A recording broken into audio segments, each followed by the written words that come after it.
ಒಂದು ಪಕ್ಷ ಅವನು ಕಲ್ಯಾಣವನ್ನ ಮನಸ್ಸಿನಲ್ಲಿ ಇಟ್ಕೊಂಡು ಪೂರ್ತಿ ಮಾಡದೆ ಹೋಯ್ತು ಅಂತಂದ್ರೆ, ಕಲ್ಯಾಣ ಅಂತಂದ್ರೆ ಅಭಿವೃದ್ಧಿಗೋಸ್ಕರ, ಇಲ್ಲಿ ನಾವು ಚಿಂತನೆ ಮಾಡ್ತಿರೋದು ಆತ್ಮದ ವೃದ್ಧಿಗೋಸ್ಕರ ಕೆಲಸವನ್ನ ಮಾಡ್ತಾ ಒಂದು ಪಕ್ಷದಲ್ಲಿ ಅವನೇನಾದ್ರೂ ಅರ್ಧದಲ್ಲಿ ನಿಲ್ಲಿಸ್ಬಿಟ್ರೆ ಹೇಗೆ ಅಂತಂದ್ರೆ, ಇಲ್ಲಿ ಶ್ರೀಕೃಷ್ಣ ಹೇಳ್ತಾ ಇದ್ದಾನೆ, ಅವನಿಗೆ ಈ ಲೋಕದಲ್ಲಾಗ್ಲಿ ಪರಲೋಕದಲ್ಲಾಗ್ಲಿ ವಿನಾಶ ಅಂತಕ್ಕಂಥದ್ದಂತೂ ಉಂಟಾಗಲ್ಲ. ಯಾಕೆಂದ್ರೆ ಅವನು ಮಾಡಿರ್ತಕ್ಕಂತಹ ಫಲಕ್ಕೆ, ಅವನಿಗೆ ಮಾಡ್ತಕ್ಕಂತಹ ಕರ್ಮಕ್ಕೆ ಫಲ ಅಂತಕ್ಕಂಥದ್ದು ಇದ್ದೇ ಇರತ್ತೆ. ಹಾಗಾಗಿ ಅವನು ನಾಶವನ್ನ ಹೊಂದೋದಕ್ಕೆ ಸಾಧ್ಯವೇ ಇಲ್ಲ ಅಂತ ಹೇಳಿ ಸ್ಪಷ್ಟವಾಗಿ ಘಂಟಾಘೋಷವಾಗಿ ಹೇಳ್ತಾ ಇದ್ದಾನೆ. ಹಾಗಾಗಿ ನಾವು ಯಾವುದೋ ಒಂದು ಕರ್ಮವನ್ನ ಮಾಡ್ತಿದೀವಿ ಅಂತಂದ್ರೆ ಅದು ಪೂರ್ಣವಾಗ್ಲಿ ಅಂತಾನೆ ಮಾಡಬೇಕು. ಕಾರಣಾಂತರಗಳಿಂದ ಆಯುಷ್ಯ ಮುಗಿದು ಸತ್ತು ಹೋಗ್ತಾನೆ ಅಥವಾ ಇನ್ನೇನೋ ಅವನಿಗೆ ಆಗತ್ತೆ, ಅಲ್ಲಿಂದ ವಿಚಲಿತ ಆಯ್ತು ಅಂತಂದ್ರೂ ಕೂಡ ಎಷ್ಟು ಕರ್ಮ ಮಾಡಿರ್ತಾನೋ ಅಷ್ಟಕ್ಕಂತೂ ಫಲ ಇದ್ದೇ ಇರತ್ತೆ, ಅಲ್ಲಿಂದ ಮುಂದಕ್ಕೆ ಸಾಧನೆ ಮಾಡೋಕ್ಕೆ ಅವಕಾಶ ಮಾಡಿಕೊಡ್ತಾನೆ ಅಂತ ಹೇಳಿ ಇಲ್ಲಿ ಹೇಳ್ತಾನೆ ಶ್ರೀಕೃಷ್ಣ.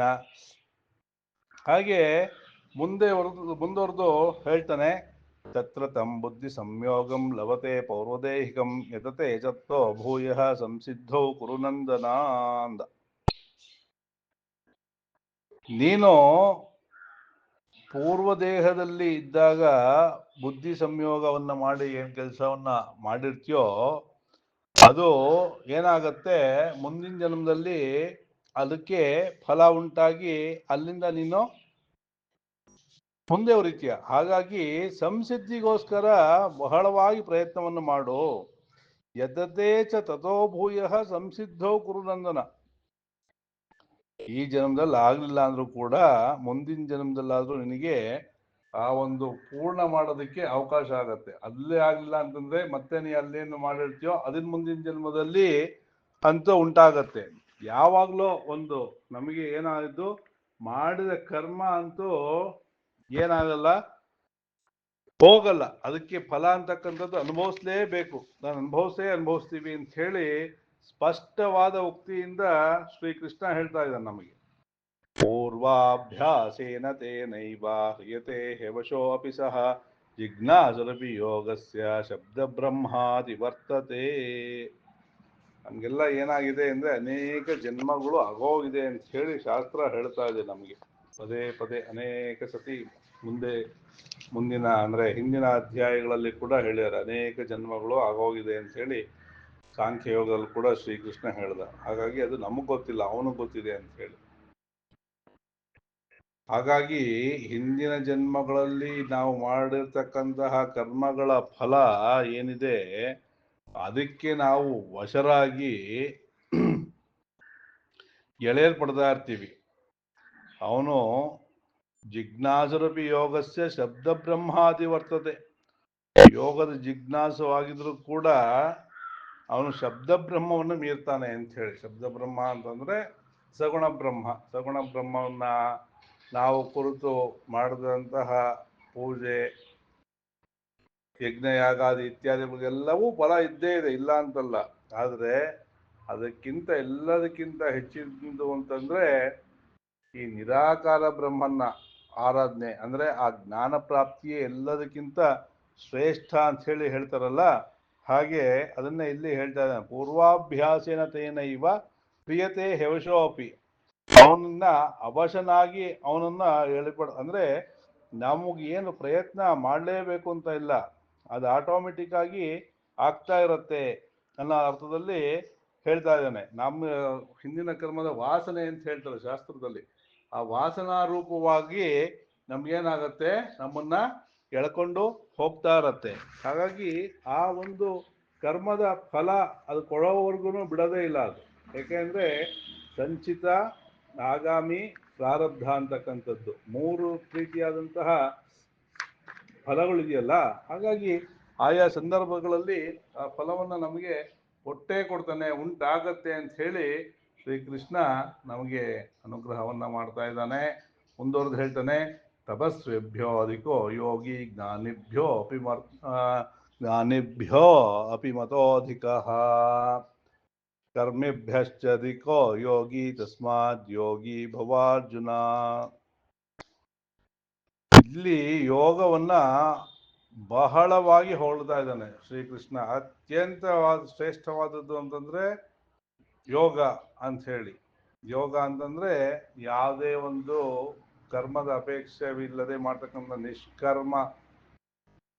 ನಿಷ್ಕಾಮ ಯೋಗಿ ಅದನ್ನ ಅತ್ಯಂತ ಶ್ರೇಷ್ಠ ಅಂತ ಹೇಳಿ ಹೊಗಳ್ತಾ ಇದ್ದಾನೆ. ಹೇಗೆ ತಪಸ್ವಿಭ್ಯೋ ಅಧಿಕೋ ಯೋಗಿ. ಯಾರು ತಪಸ್ವಿಗಳಿದ್ದಾರೆ ಅಂತಂದ್ರೆ ಅವ್ರಿಗೆ ನಾವು ಕೈ ಮುಗಿತೀವಲ್ವಾ, ಇಂಥ ತಪಸ್ವಿಗಳಪ್ಪ ಅವರು ಅಂತ ಹೇಳಿ, ಅವರಲ್ಲಿ ಶಕ್ತಿ ಇದೆ ಅಂತ ಹೇಳಿ ಅವ್ರಿಗೆ ನಮಸ್ಕಾರವನ್ನ ಮಾಡ್ತೀವಿ. ತಪಸ್ವಿಭ್ಯೋ ಅಧಿಕೋ ಯೋಗಿ. ಆ ತಪಸ್ವಿಗಳಿಗಿಂತನೂ ಯೋಗಿ ಅನ್ನೋನು ಅಧಿಕನಾಗಿದ್ದಾನೆ.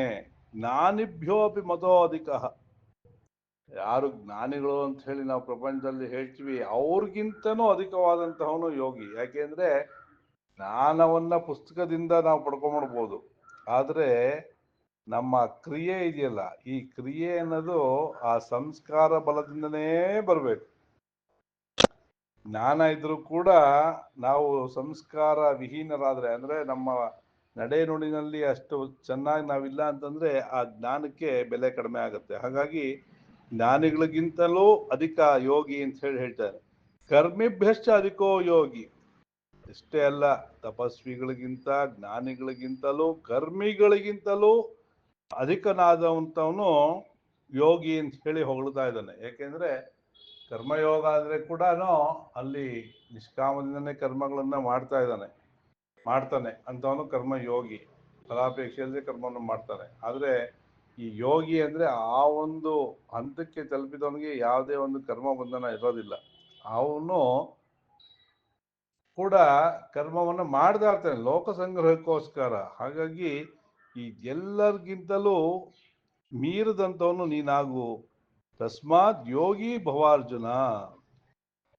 ಹಾಗಾಗಿ ನೀನು ಯೋಗಿಯಾಗು, ಯೋಗವನ್ನ ಅನುಸರಿಸು. ಹಾಗಾಗಿ ನೀನು ಪ್ರಯತ್ನಪೂರ್ವಕವಾಗಿ ಯೋಗವನ್ನ ಅನುಸರಿಸು ಅಂತ ಹೇಳಿ ಹೇಳ್ತಾ ಇದ್ದಾನೆ ಶ್ರೀಕೃಷ್ಣ. ನಮ್ಮೆಲ್ಲರಿಗೂ ಅನುಗ್ರಹವನ್ನ ಅರ್ಜುನನಿಗೆ ಹೇಳೋ ಮೂಲಕ ಅನುಗ್ರಹವನ್ನ ಮಾಡ್ತಾ ಇದ್ದಾನೆ. ಯೋಗಿನಾಮಪಿ ಸರ್ವೇಷಾಂ ಮದ್ಗತೇನ್ನ ಅಂತರಾತ್ಮನ ಶ್ರದ್ಧವಾನ್ ಭಜತೆ ಯೋ ಮಾಂ ಸಮೇ ಯುಕ್ತತಮೋ ಮತಃ. ಈ ಯೋಗಿಗಳು ಎಷ್ಟೋ ಜನ ಇದ್ದಾರೆ ಅಂತ ಇಟ್ಕೊಳ್ಳೋಣ, 1000 ಜನ ಇದ್ದಾರೆ ಅಂತ ಇಟ್ಕೊಳ್ಳೋಣ. ಆ ಯೋಗಿಗಳಲ್ಲಿ ಆ ತರ ಯೋಗಿ ಅನ್ನಿಸ್ಕೊಳ್ಳೋದೇ ಬಹಳ ಕಷ್ಟ. ತಿರ್ಗಾ ಆ ಯೋಗಿಗಳಲ್ಲಿ ಬೇರೆ ಫಿಲ್ಟ್ರು. ಅಂತ ಯೋಗಿಗಳಲ್ಲಿ ನನ್ನಲ್ಲಿರೋ ಅಂತರಾತ್ಮದಿಂದ ಕೂಡಿ ಯಾವನು ಶ್ರದ್ಧಾವಂತನಾಗಿ ಭಜಿಸುವನು ಅವನು ಯುಕ್ತತಮ ಅಂತ ಹೇಳಿ ಮತ್ತೆ ಇಲ್ಲಿ ಹೇಳ್ತಾ ಇದ್ದಾನೆ. ಅಂದ್ರೆ ನಾವು ಆತ್ಮ ಅಂತರಾತ್ಮ, ಈ ಮನಸ್ಸು ಸುಪ್ತ ಮನಸ್ಸು ಅಂತ ಎರಡಿದೆಯಲ್ಲ, ಹಾಗೆ ನಾವು ಅತ್ಯಂತ ಅಂತರಾಳದಿಂದ ಆ ಭಗವತ್ ಚಿಂತನೆಯನ್ನು ಮಾಡಿ ಆ ಭಗವಂತನಿಗೆ ಸಂಪೂರ್ಣವಾದಂತಹ ಶರಣಾಗತಿಯನ್ನು ಹೊಂದಿದ್ದೇ ಆಯ್ತು ಅಂತಂದ್ರೆ ಅಂಥವನು ನನಗೆ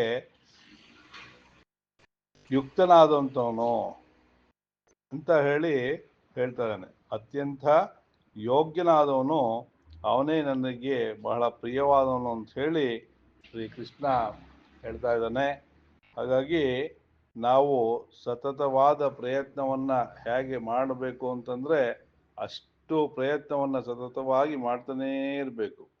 ದೈಹಿಕ ಯೋಗ ಅಂತಂದ್ರೆ ದೇಹ ಮನಸ್ಸು ಕೂಡ್ಸತ್ತೆ ಯುಜ್ ಅಂತ ಹೇಳಿ.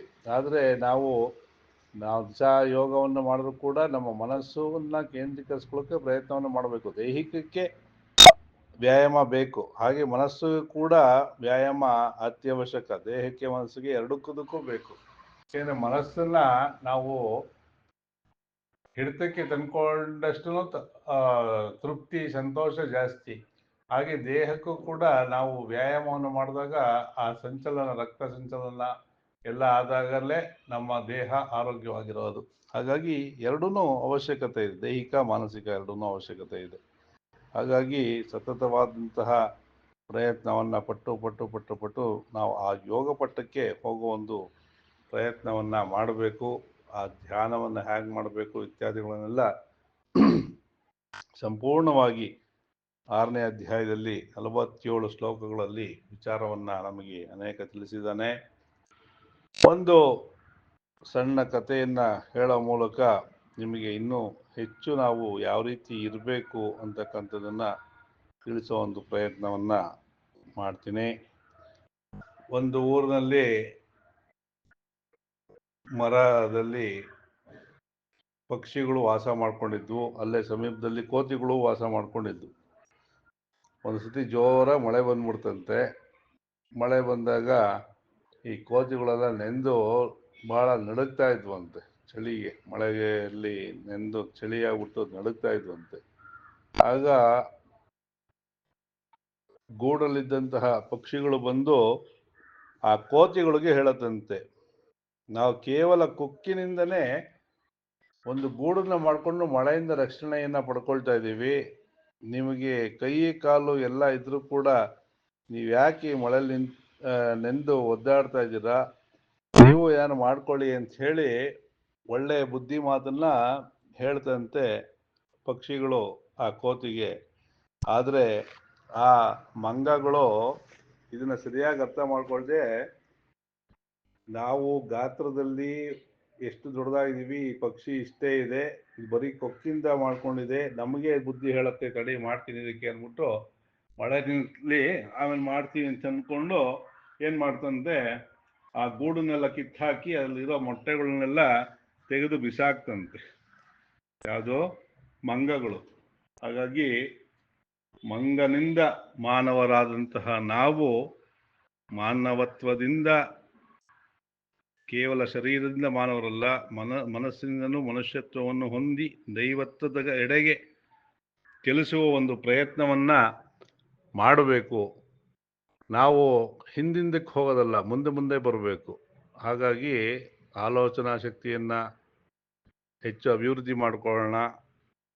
ಈ ಒಂದು ಜನ್ಮವನ್ನು ಸಾರ್ಥಕ ಮಾಡ್ಕೊಳ್ಳೋದಕ್ಕೆ ಎಷ್ಟಾಗುತ್ತೋ ಅಷ್ಟು ಪ್ರಯತ್ನವನ್ನು ಪಡೋಣ ಅಂತ ಹೇಳಿ ಹೇಳ್ತಾ ಈ 6ನೇ ಅಧ್ಯಾಯದ ಸಾರಾಂಶವನ್ನು ಇಲ್ಲಿಗೆ ಮುಕ್ತಾಯ ಮಾಡ್ತೀನಿ. ಶ್ರೀಕೃಷ್ಣಾರ್ಪಣಮಸ್ತು. ಓಂ ಸಹನಾ ಭವತು ಸಹನೌ ಭುನಕ್ತು ಸಹ ವೀರ್ಯಂ ಕರವಾವಹೈ ತೇಜಸ್ವಿನಾವಧೀತಮಸ್ತು ಮಾ ವಿದ್ವಿಷಾವಹೈ. ಓಂ ಶಾಂತಿ ಶಾಂತಿ ಶಾಂತಿ. ಹರಿ ಓಂ ಶ್ರೀಕೃಷ್ಣಾರ್ಪಣಮಸ್ತು.